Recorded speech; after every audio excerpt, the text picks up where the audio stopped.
It is Thursday, December 3. Welcome to CGN News. A Roman Catholic bishop says it is time for the anti-sodomy laws in Guyana to be made null and void. Bishop Francis Alain said, however, that the church believes that sexual activity outside of the male-female conventional relationship is disordered and morally wrong. Alain was the keynote speaker at the recently concluded Intimate Conviction 2 virtual conference. While he spoke about the act of homosexuality being morally wrong according to the church's teachings, he did advocate love for all mankind. He also said that in Guyana, the sodomy laws are seldom invoked, and when they are, it is by the law enforcers with the intention of victimizing members of the LGBTQ community. The Grenada government is amending the 1947 Quarantine Act to increase the penalty for breaching the COVID-19 regulations. The amendment is seeking to increase the maximum penalty from a fine of $10,000 EC to $25,000 and imprisonment for 1 year up from 6 months. To date, 5 persons have been charged for breaching the regulations. The bill is also seeking to give the minister the power to make COVID-19 regulations without the need for confirmation by the House of Representatives. Grenada has recorded 41 confirmed cases since the first positive case in March. There have been no deaths. Jamaica's Police Commissioner Major General Anthony Anderson says special response teams have been established to target illegal parties during the Christmas period.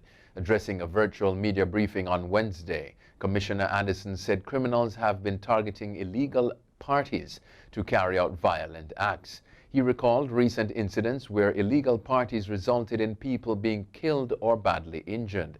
Commissioner Anderson said the response teams will strictly enforce the Disaster Risk Management Act and the Noise Abatement Act. He urged members of the public to inform the police about illegal gatherings.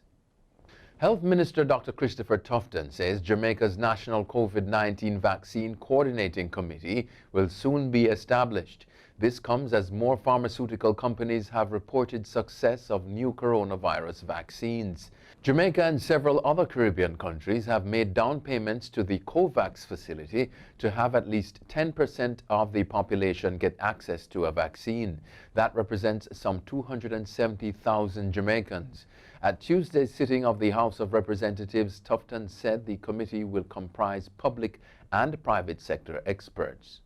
Overseas now, former U.S. President Barack Obama has cautioned Democrat activists against using snappy slogans such as defund the police if they want to bring about genuine reform.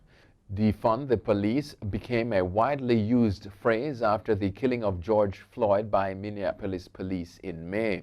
Obama said, quote, "You lost a big audience the minute you say it," end quote, making it a lot less likely to effect change.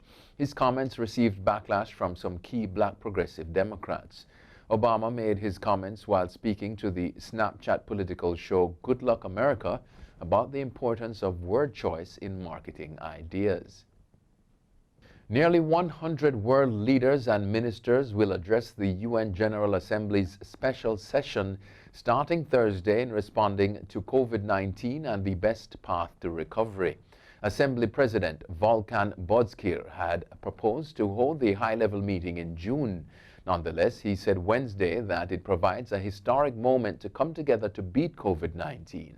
When financial markets collapsed and the world faced its last great crisis in 2008, major powers worked together to restore the global economy. However, there has been no united action to stop the pandemic that has circled the globe, the BBC reported. The U.S. hopes to have immunized 100 million people against COVID-19 by the end of February, a top official said Wednesday. The push should start within weeks when vaccines developed by Pfizer and Moderna are expected to be approved. Monsif Slawi, advisor to the government, told reporters that this would cover the elderly, healthcare workers, and first responders.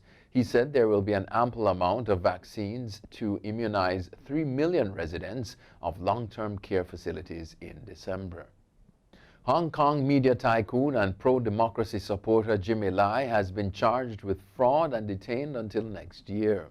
On Thursday, a court denied him bail over a charge relating to the illegal use of his company's premises.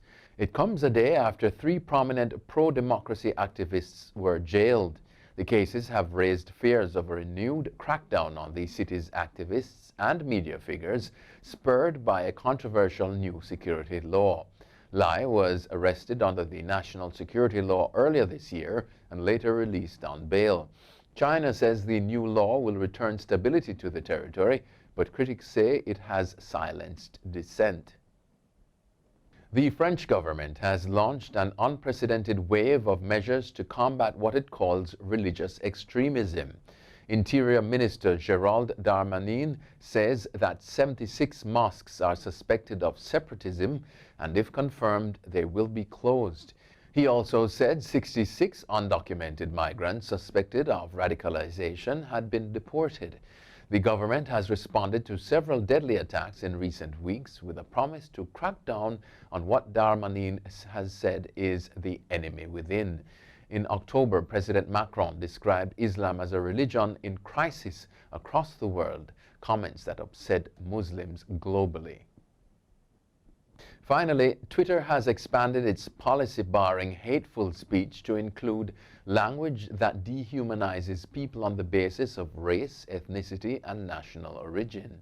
In a statement, it added that it will also continue to surface potentially violative content through proactive detection and automation.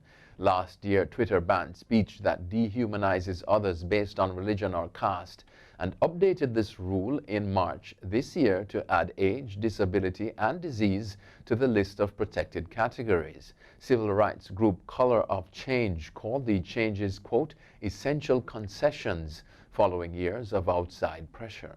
That's it for CGN News. I'm Scott Wilson. Thanks for watching.